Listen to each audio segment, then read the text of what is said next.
Are you good at salary negotiation? I was browsing Reddit the other day and I stumbled on this post from a kid who was asking if he lowballed himself. He asked for 90K in Prague currency and he got it. So what's your opinion? Did he lowball himself?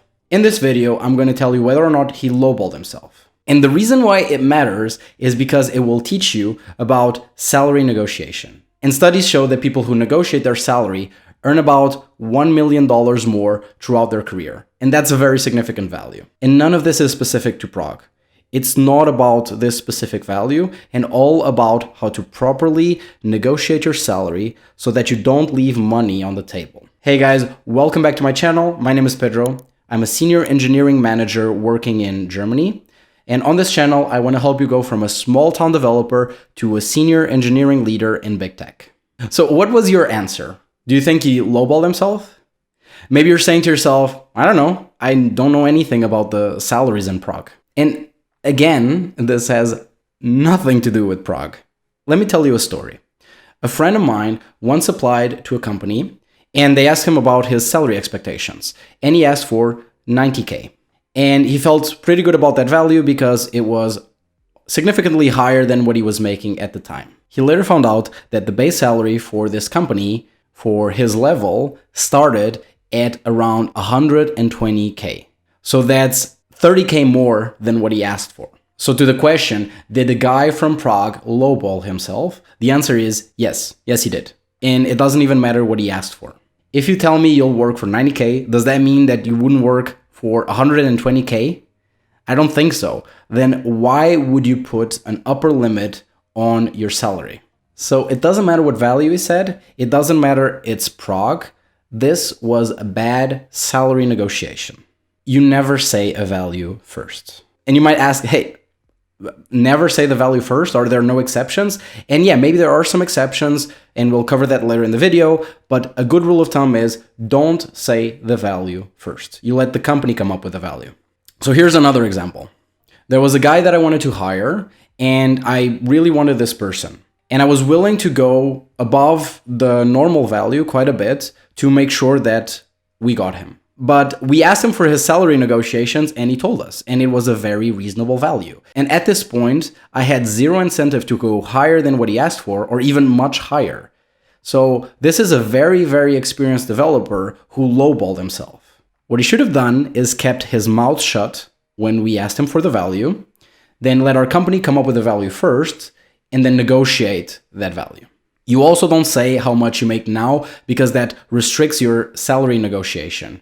If you say you earn X, then the negotiation is probably restricted to X plus 10 to 30% of how much you're making now. You might want to say how much you currently make after they make an offer, if your salary is higher than the offer they made, because then it would be beneficial. If your salary is actually lower than the offer they made, then you don't reveal that information because it wouldn't really help you. And we only reveal the information that helps us in a negotiation.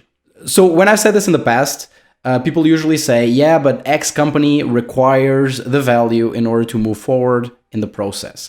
And that may or may not be true. That's what you need to realize. Just because a company says they need the value to move forward, it doesn't mean it's true.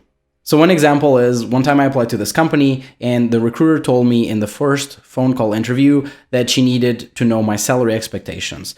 And I told her, hey, let's leave that for later after we see if we're a fit, because if we are, then I will be flexible with the value and so will you.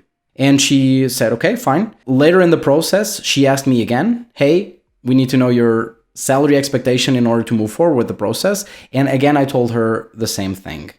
And she said, yeah, okay, but we will need to know the value before we make you an offer. And that turned out not to be true. I actually got an offer without giving a value first. And when I got the offer, I negotiated that value. So it is possible, even when they tell you they need a value, to actually move forward with the process without giving them one. One person told me that actually, for example, for Amazon, they really require a value in order to move forward with the process. And that may or may not be true. So I've never applied at Amazon. I didn't test this. But the thing is, I know that Amazon bluffs, just like everybody else. One friend of mine actually applied at Amazon, got an offer from them, and she wanted a bit more time because she didn't actually want to work at Amazon that much. She wanted to work at Google, and she was in the middle of the interview process at Google. So she asked Amazon for some time to think about the offer. And the recruiter came back to her and said, this is an exploding offer. You take it now or it goes away. So you have 24 hours. And she said, okay, if that's your stance on this, then I decline the offer because I need more time. This is a very important life decision and I need more time. The recruiter came back to her and said, okay. I mean, you don't need to decline the offer. We give you more time. She did the Google interview, she passed, then she got an offer from them, used the Amazon offer to negotiate a higher offer at Google and took the Google offer. So she was able to keep that offer from Amazon. And as you can see, the main point of the story is Amazon told her the offer would expire in 24 hours if she didn't give an answer, and that just turned out to be not true. Of course, my friend had a very strong negotiation position because she didn't really want to work at Amazon that much. So let's talk about the important lessons. First of all, do your research. My friend who asked for 90K in that company that had a base salary for his level starting at 120K, he lowballed himself.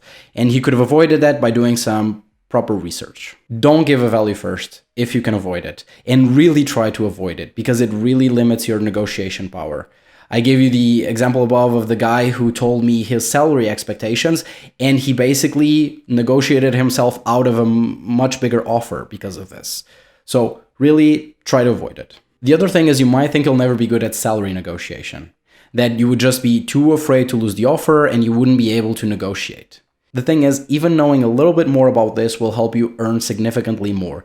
So even if you don't think you can be the best, you can always be a little bit better and it will make a significant financial difference. The final thing is, if you make a mistake, move on. You can change your job later when you have more experience, or you can make your company correct the value later sometimes. This is difficult and you should avoid making mistakes.